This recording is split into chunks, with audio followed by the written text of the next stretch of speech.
As a small business owner, have you ever felt overwhelmed by the pressure of choosing the right hire or leading a team? Or have you ever found yourself tolerating a bad hire because you fear trying and failing again as you repeat the hiring process? If so, you're not alone, and you are in the right place. Welcome to the Growing Your Team podcast. The Growing Your Team podcast teaches business owners like you to expand your unique business by teaching you to master the hiring and team management process. Hiring and managing a team does not have to be a challenge. You just have to learn to do it right. And the Growing Your Team podcast teaches you how to become a confident leader who hires right every single time. Now, let's jump into the show where each episode you will learn tips on how to identify what type of help you need on your team, how to source amazing candidates, how to conduct interviews that lead you to your ideal team member, how to onboard successfully, and how to lead every person in your business so you have a team of rock stars who you are happy to pay every single paycheck. So let's jump in and teach you how to hire like a pro.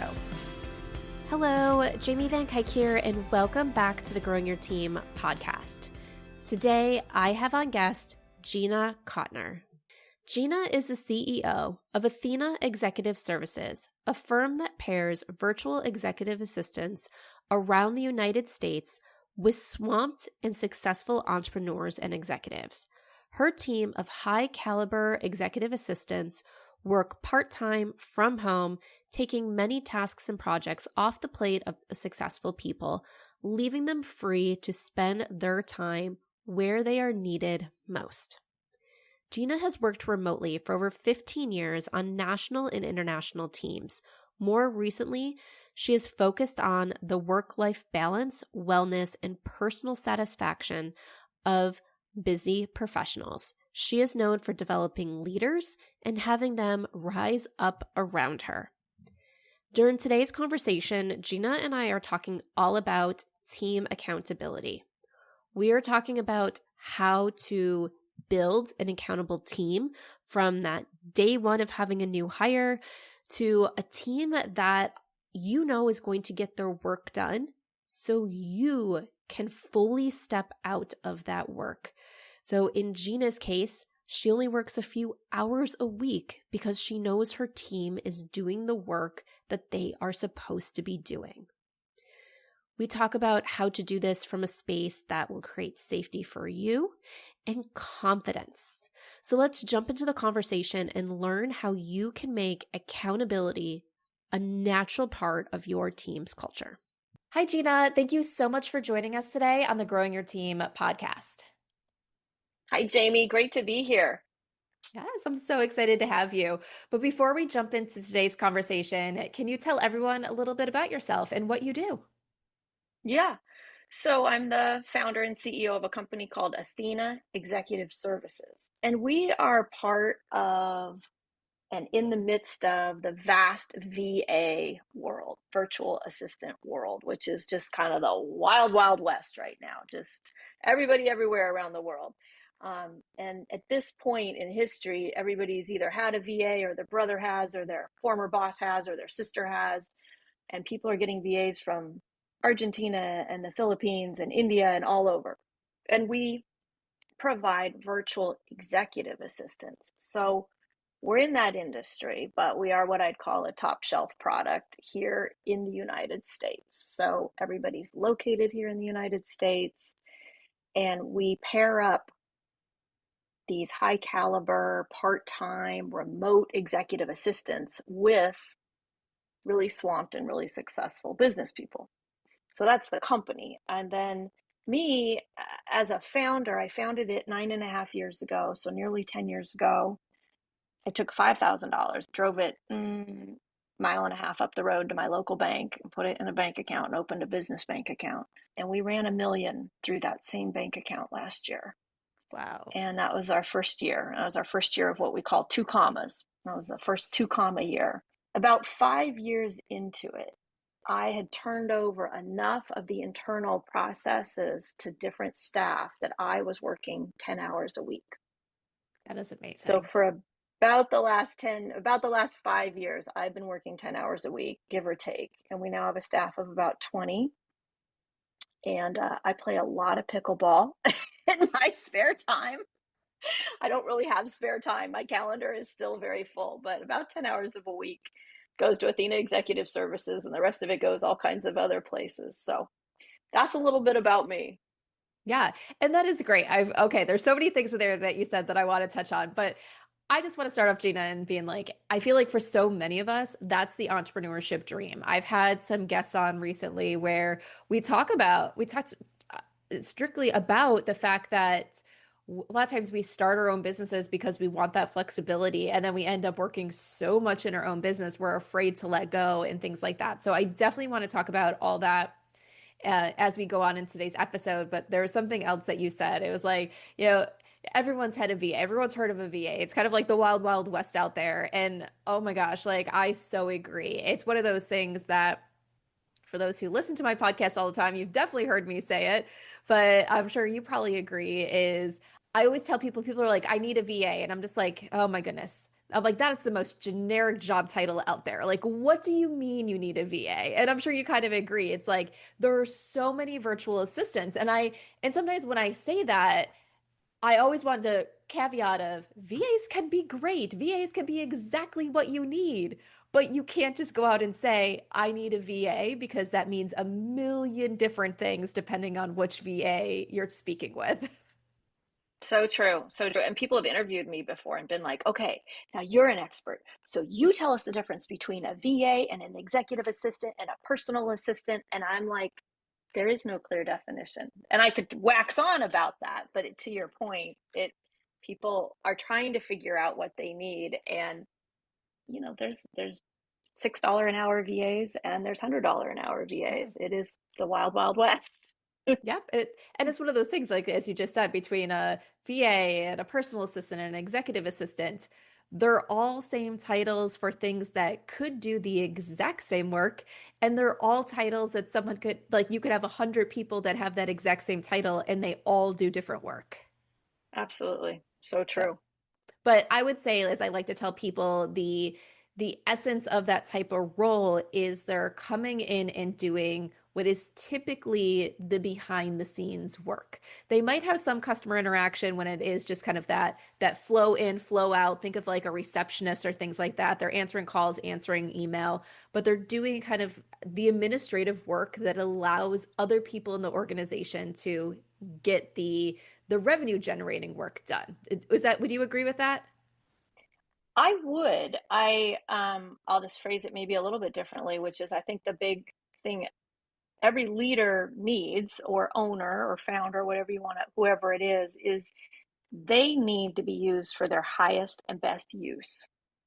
Both their energy needs to be maintained and protected, you might say, so that they can really be used for their highest and best use. Is that sales? I don't know. Is that designing a skyscraper? Maybe. I don't know. It's whatever is their highest and best use. And then farm out everything that they're not awesome at, doesn't bring them like aliveness. It's not their precious skill that they went to school a million years for. Everything that's not that, that's what you farm out. And that might be admin work. Or I don't know, maybe it is managing the sales process. Maybe it is higher level project management work. But it's whatever frees you up to be used for your highest and best use. And 9 times out of 10, that highest and best use is also what makes your firm the most amount of money. The Right? high end billable hours, right? Not you waiting on hold with IRS. No, no, no. Not you Right. doing the social media posting and making sure the photo is the right amount of whatever and you've edited it. And just no, that's not the highest and best use of you. Yeah, exactly.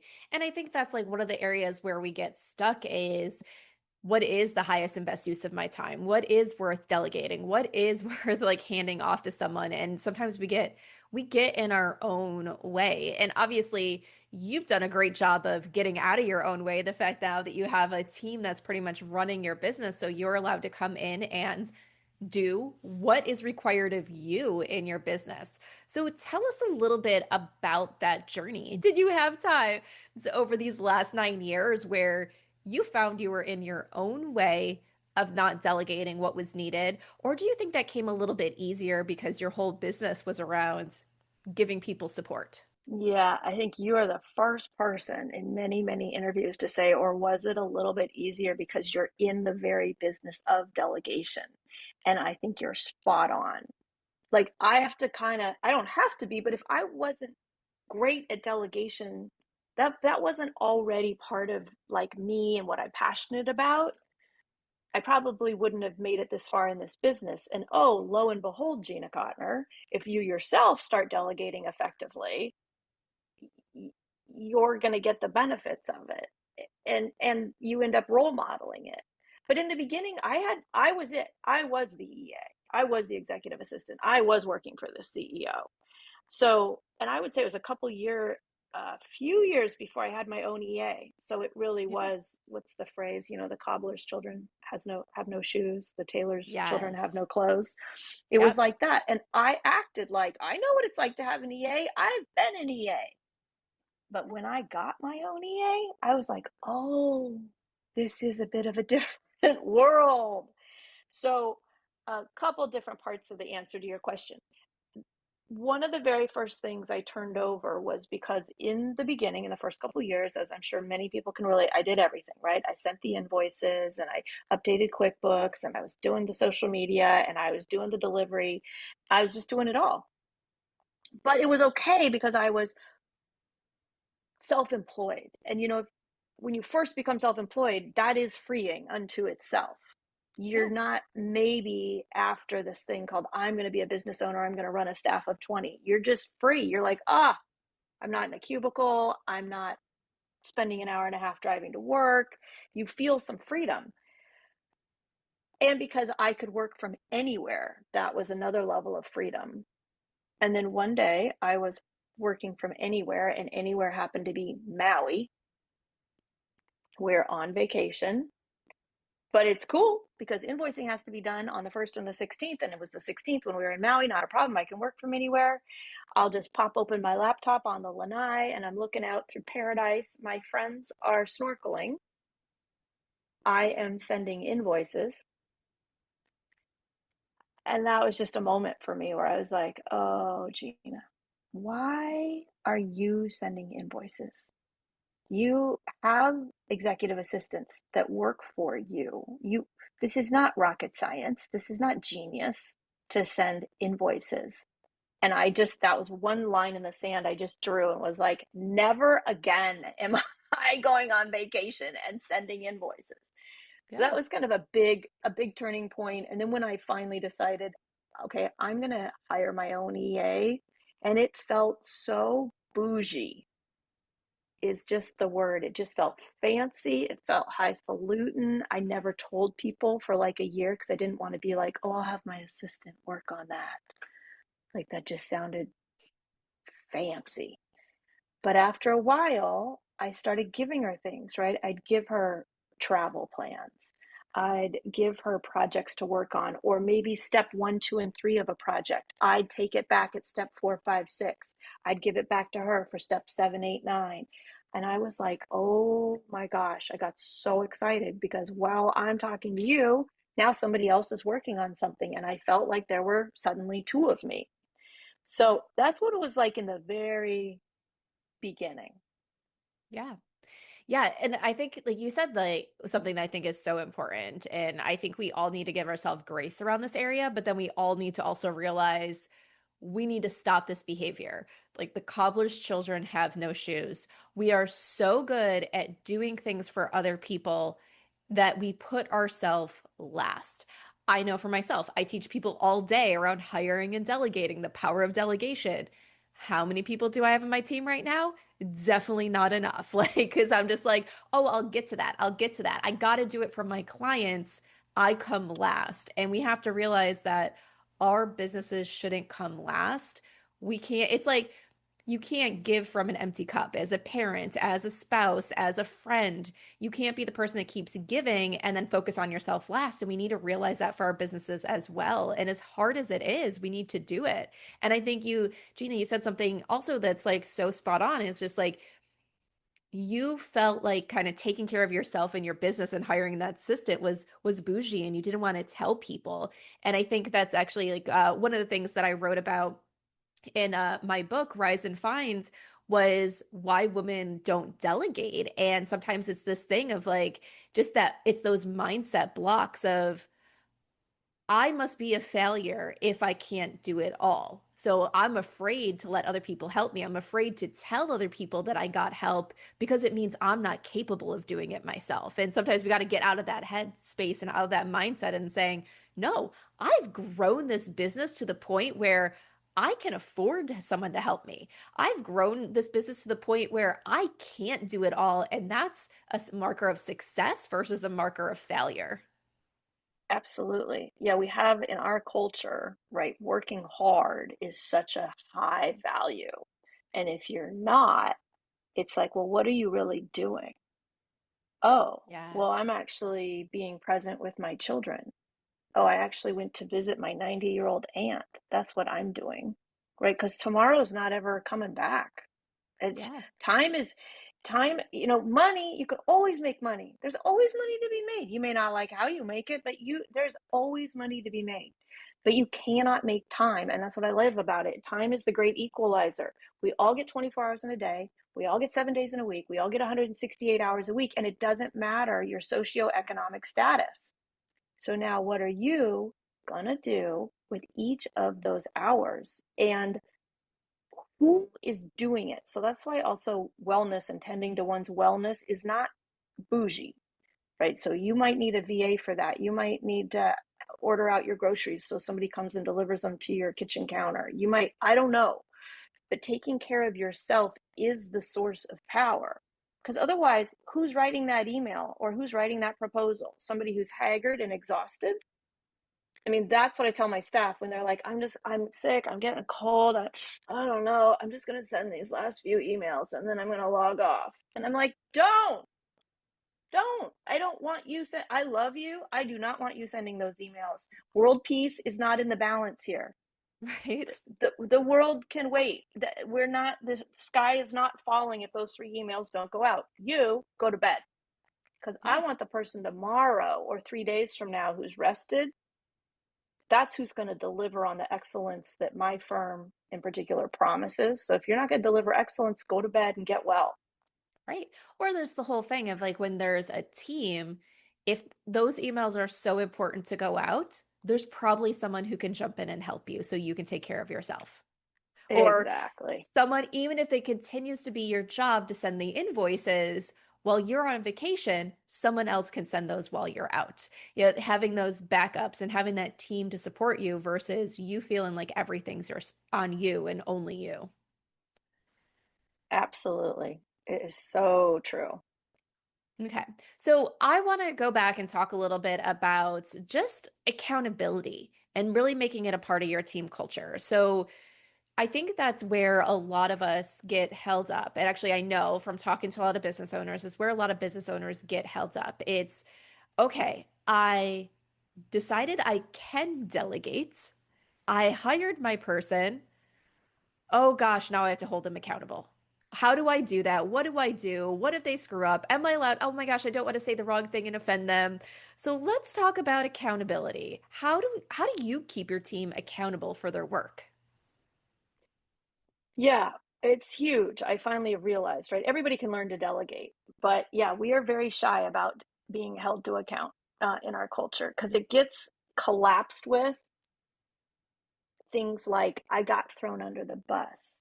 Jamie Yes. called me out today. No, Jamie asked you why the thing wasn't done when you said it would be done. We don't like being on the giving or the receiving end of it. I've been held to account a ton in my life, and it really had me grow, and it was not comfortable. I don't like it. I don't think it has to be done in a harsh way. It can be Yes. done in a way that is caring. I care about you, and I care about the result. And so there's a I don't know, I could talk for an hour about it, but I think in the world of holding people accountable, one thing you got to have running in the background of your relationship with this person is that you care about them as a human. So I am regularly with my staff, the managers that run my company, they meet with me once a week, and I always ask them, how are you? And it is not a throwaway question. Every week, every time I talk to them, how are you? How are you? Because I care about them as a human. I do care that they had a fight with their husband last night. I do care that their 18-month-old didn't sleep through the night. I do care that their 4-year-old didn't like camp and now that messes up her whole week. I mean, there's just so much people are dealing with in life, and you're now, as a leader, operating with them on top of that. And if you act like they don't have all that going on, you're crazy. But it's also an opportunity to very simply care about people. So now you got this relationship of, it's obvious to them, and the more that time goes by, the more obvious it is to them, you really do have their back, you really do care for them. Then step one, when you delegate something, is always, always, always, always to ask when will that be done? And if you can avoid it, avoid giving them a deadline. Have them look for themselves in their calendar and tell you when it will be done, because then it's their creation, not something you laid on them. So if I say, Jamie, when given all that you have on your plate and all you have to do and handle, and I know we have a whole lot going on right now, when do you think you're going to be able to complete that? Now you actually have to look and do critical thinking and tell me, oh, okay, given everything I got going on, I think it's going to be next Tuesday. Is that okay? Yeah, next Tuesday. Good. So step one is asking when it will get done. Step two is you, the leader, write that down. And I make it obvious to my staff I'm writing that down, or even a vendor, anybody I'm working with, somebody who's coming to repair the gutter, my partner in life. I make a point to go, okay, hold on, Jamie, let me just put that in existence here. So you said you're going to have that done by Tuesday, right? Okay, good, I got that. So they know I've captured it. Then on Tuesday, I look to see if it actually got done. If you can avoid going to the person and saying, so did you get that done? You might have to, but if you can avoid it, if you can just go look and see if you can see that they did what they said they do, that file's sitting in Google Drive, or it's in Asana, or, there's somewhere you can go look to see if the thing got done. Go look as soon as you can after the deadline. And then just simply text them or Slack them or whatever a thank you. Jamie, it's awesome. Thanks so much for getting that done.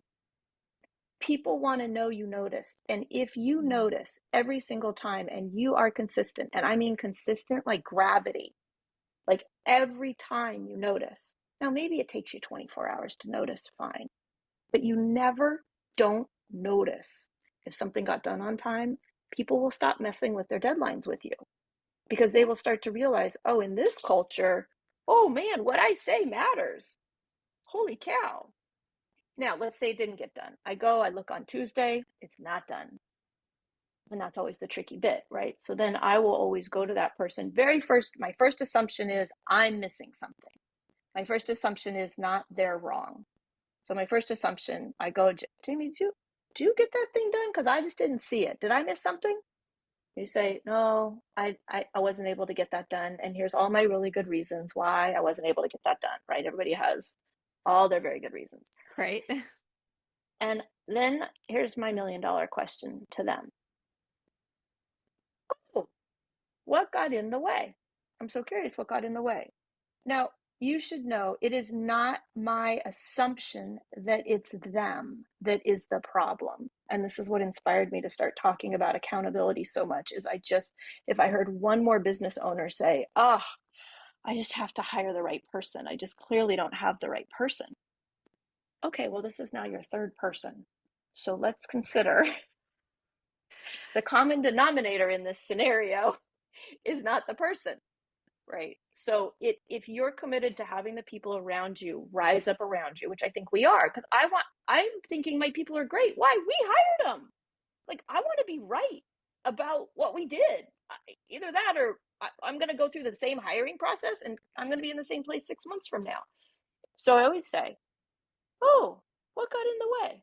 Now, what got in the way? You, the leader, the boss, something is going to get illuminated. And you want to be open to that being anything. What got in the way, I'm sorry to say, might have been you. Sometimes it's me. Sometimes Mhm. it's the software. Sometimes it's, oh, Gina, I went into that folder on Google Drive and it's such a freaking mess. I just gave up. Oh, that's useful to notice. Our organization is off. There's a system that's off. There can be many things that got in the way, and you want to be infinitely curious about that. Odds are it's not the human. The human did the very best they could inside the circumstances they were operating inside of. And the circumstances might have included my kid got sick. It might have included the Johnson client called and disrupted me for half a day. But all of that is very telling for you as somebody who's developing these people to rise up around you and actually start to take over parts of the business. So, very long answer, but there's a Yeah, high level overview. Have a great yeah. relationship with these people, ask when, follow up with them, and what got in the way. Yeah. And well, there's so many great things that you said in there, Gina, and I think there's some great things that you didn't directly say. I think like as I was like listening to your process, I think one of the things that also creates is that culture of proactiveness. So if your team members know that you're going to follow up because something is behind in the deadline, what are they going to do? They might proactively tell you, "Hey Gina, there's a problem going on here. I'm not going to be able to complete this deadline. What would you like me to do?" "Hey, there's a issue with the system. Okay, this ended up taking me longer than it expected. Is it okay if we push the deadline to this, or do you think there's a problem with that? If there's going to be a problem, I'm going to need help completing it." Creating that culture where it's okay to approach you with issues versus like, "Oh my God, I hope she doesn't notice. Let me see if I can sneak it through," and things like that. I remember back when I was in corporate, there was a culture on the one team where it was just like, if there was an error, you were at fault, and we are going to make you explain that error until you're blue in the face. So no one ever wanted to talk about when there was a problem because it they just got so much blame put on them for a problem. And I transitioned to a new team, and I was just like, you know what? What I was supposed to do. That's what I was trained to do with the team. I'm not doing that anymore. And we approached mistakes in such a different thing. Approached problems in such a different light.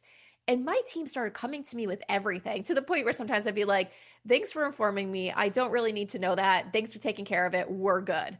But it was like one of those things. It was just like letting them know, let me know about things because if it comes to my attention, I need to be informed so I can have the conversation with senior leadership. Not let me know about things because now I'm going to make you feel like a failure. And I was just changing everything, just made them feel more empowered with their work and made them more proactive. So I love that because you're creating that culture there. Um, Exactly. yeah. So I think there's just a lot of when you empower your team members become better team members. And the other thing I want to touch on is you mentioned that thing of what is that common denominator? And that just always kind of like makes me chuckle because I will hear that all the time of no one ever works out.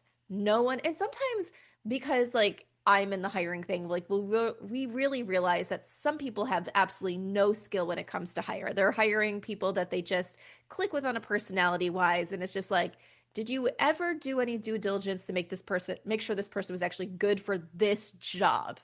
And sometimes we discover, nope, but that was the common denominator. They weren't good at hiring and we needed to fix that. There's other things where it's just like, you're bringing in the right people, you're just not managing well.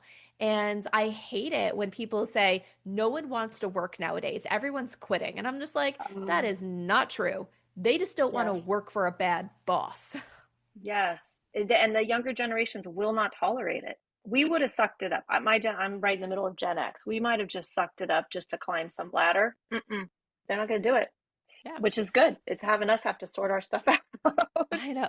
Like being a millennial, I remember I had a really bad boss at one point in time and I wanted to quit. But it was like my parents telling me all the time, you can't quit without another job lined up. And this was in the middle of the recession back in 2009. And I'm just like, okay, I guess you're right. I can't quit. I can't quit. Okay, but I can't find another job. But it got to the point I'm just like, I would rather go back waiting tables than work another day. And I hated working tables and stuff, but it is true that the generational thing, and I think like the younger generations feel more empowered to put themselves first. Absolutely. Okay.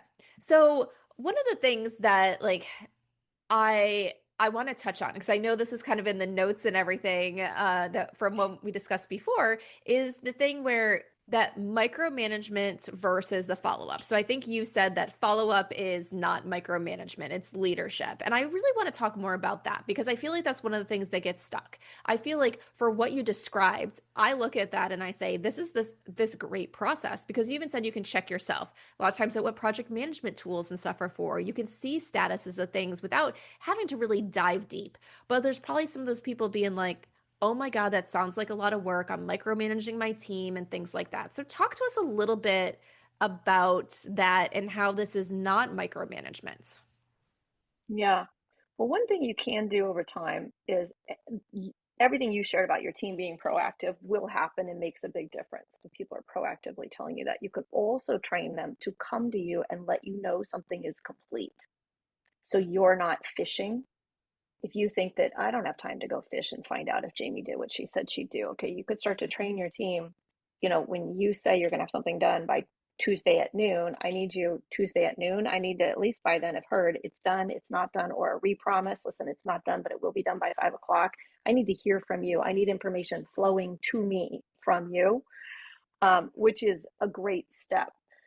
Here's partly why it's not micromanagement for me. Again, the context for me in the background, this is just another piece of context, is on my watch, people are going to win. And so I spend some time holding my own knife to my own throat about it. And I got to know how my people are doing so I can know what I can provide. See, when I delegate, it's now yours. But now I work for you and I'm a great resource. I'm the best resource you could have. If this project isn't going well and I'm your resource, what does that say about me? So this all comes from, okay, wait, we hired you. You're great. I want to know what can I provide? And I can see why people think it's like micromanagement, but when you really start to rise up and you start operating your business at a 40,000-foot level and you're up in the crow's nest of like a big sailing ship, you're up, that's the CEO's job. Be up in the crow's nest, not down on the deck. You got to be up on the crow's nest and you got to be looking out ahead. You're looking for icebergs. You're looking for other boats. You're looking for issues. That's your whole job. You don't have a job when everything's going well. Everybody knows how to run your company when it's going well. You're just needed for problems. Right. That's your new job. Resolve problems for people, get roadblocks out of the way, watch for the icebergs that are coming. So that's why I'm interested in, is this complete? Is this complete? And frankly, when people start letting you know, hey, that got done, and you're like, awesome, you are the best, thank you. They're not going to feel micromanaged. They're going to feel like somebody gives a you know what. And high performers like to be noticed. They like somebody to notice their work. And they like someone to be like, did you get that done? Why, yes, I did. And I did 3 other things. Aha. That's, who gets like, don't micromanage me, are people who are not feeling empowered by the way you're talking to them, or they're not really high performing. And high performers love to be around other high performers. Yes. Yes. Oh, definitely. So, okay. So you're in this process of kind of checking up on their work, that follow up and everything. Do you get to a point where that lessens because that employee proves that they're trustworthy? Yeah, there are things that I'm just not going to. And I know I'm taking a risk by not checking up, but they've proven time and time again they're reliable. And they're reliable for coming to me, like you alluded to earlier, coming to me in advance. Like I'm not going to get blindsided, right? My ops manager is going to come to me and say, Gina, you know that letter we got from IRS about the payroll tax from 2021 that was misreported or something just been, annoying. I say, yeah, she go, okay, listen, here's everything I've done. Here's what I haven't done. She's so proactively going to keep me up to date until that matter is closed shut. I don't need to keep asking her. The other thing I do too is I will remove, what I will lessen is the following up right after it's due. So everything that has to do with my ops manager that she's working on, I just flag it for the next time we talk. And I just run down the list of things I'm curious about. And I trust her. Oh, in those 2 weeks we're not talking, she's going to let me know if something's catching fire. So Yes. yes, there is a time at which, and every now and then, but this is also leadership development, they'll mess something up and I didn't catch it, but they're going to grow. I'm a big fan of, give them a big long leash to run with. They're going to run into some walls. No problem. I'm not here to prevent them from falling down and skinning their knee. Yeah. I just always want to go, okay, if that didn't happen, what got in the way and what are our lessons learned? And let's get up and brush ourselves off and let's keep running. Yes. Yes, definitely. So, okay, so now you have $1 million business. Do you have, let's talk about the layers you have in your organization, because I'm sure if you're having these executive assistants, you have to have a lot of them, or they're serving a lot of clients in order to reach that $1 million mark. So do you have different levels of leadership within your organization that are helping to It's manage the team? it's still quite simple, believe it or not. It's still very simple. It is growing. The layers are starting to grow. So my company is run by two managers, Dorian and Jennifer, and they run all the day-to-day operations.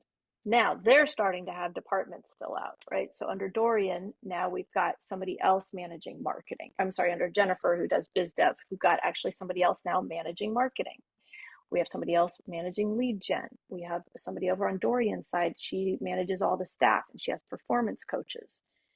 Everybody who works for us internally also has a client. So they, fortunately, who works for us are these great executive assistants. So we can just kind of say, would you like to do something internally at Athena Executive Services, like manage our finances?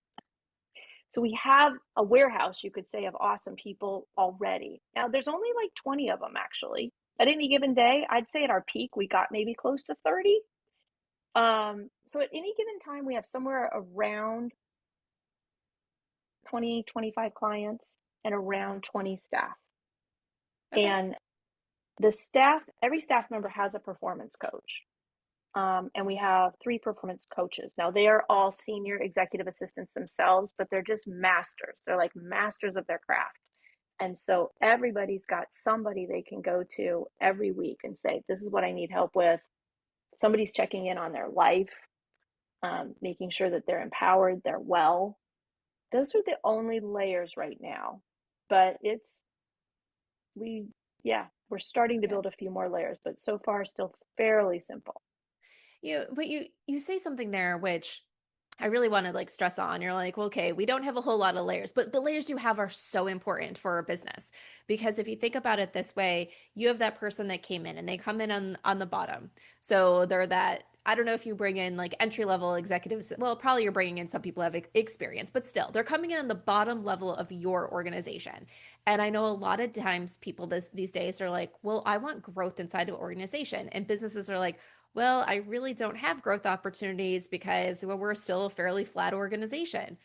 But you're talking about how you're able to bring in more to their role in addition to them just serving clients.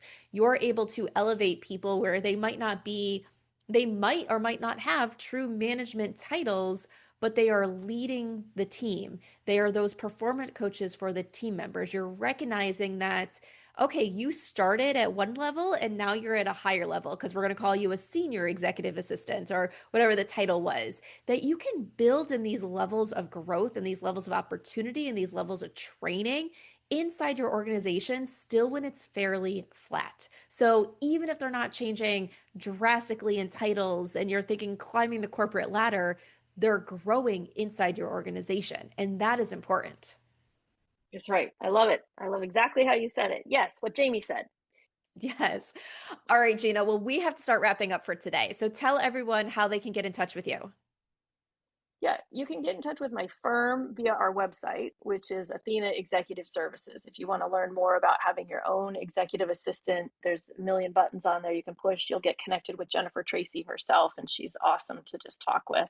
If you want to reach me personally, I'm easily found out on LinkedIn, and I do respond. So if you shoot me a note that isn't, a spammy AI template note of some kind, I would. You have some interest or question about what I'm talking about, I'm happy to connect with you.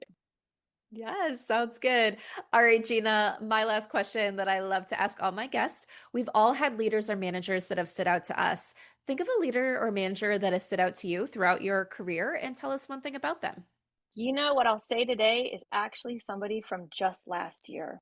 All right. And it's his name is Jeff Wilmore, and he offers a course I took called the Autonomy Course, and I'm sure the website is theautonomycourse.com or something like that.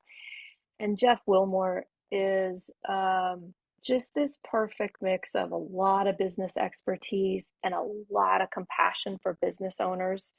And I took a course with him and figured out what my calling is and the calling of this business. Like, yeah, we provide EA services and this and that, but what are we really, really here for?